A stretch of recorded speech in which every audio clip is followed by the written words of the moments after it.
Thank you, Brian. So how do you know if your home is in a flood zone? Turns out there's a map for that. It could help you decide if you need flood insurance. NBC5's Scott Gordon is live in a part of Arlington that really flooded several years ago. Scott. Well, Meredith, I'm standing where a house once stood here in Arlington, but it was in a flood zone. It flooded and had to be torn down. Tonight, we show you how you can find out if your house may also be in danger. It came right up to there. 5 years ago, floodwaters came right up to Abby Kiefer's windows. But the 83-year-old great-grandmother says she can't afford flood insurance to protect her home of 44 years. It is too much.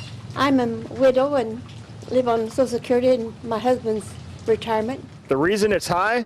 This map from the Federal Emergency Management Agency shows she lives very close to a floodplain. How would you know if your home is in or near a flood zone?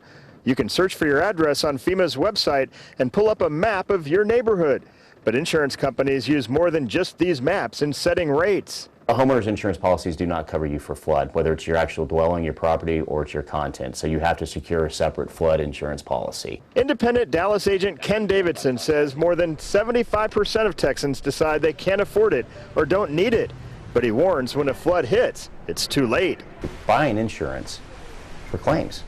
And when that claim happens, you better make sure that you got coverage. And once you buy a policy, he says, it takes 30 days to go into effect. Kiefer says she'll take her chances. So I don't think anything's going to stay put long enough to actually sink me, but that may be famous last words. Let's hope not. You can find a link to those flood maps on our website, NBCDFW.com. Just search for FEMA maps. Reporting live in Arlington, Scott Gordon, NBC5. Good information. All right, Scott, thank you. Check this out. This was 2006 in Dallas, actually downtown. A lot of people who live there do not want to see a repeat of the flooding like this. Right after that, Dallas voters approved massive flood control measures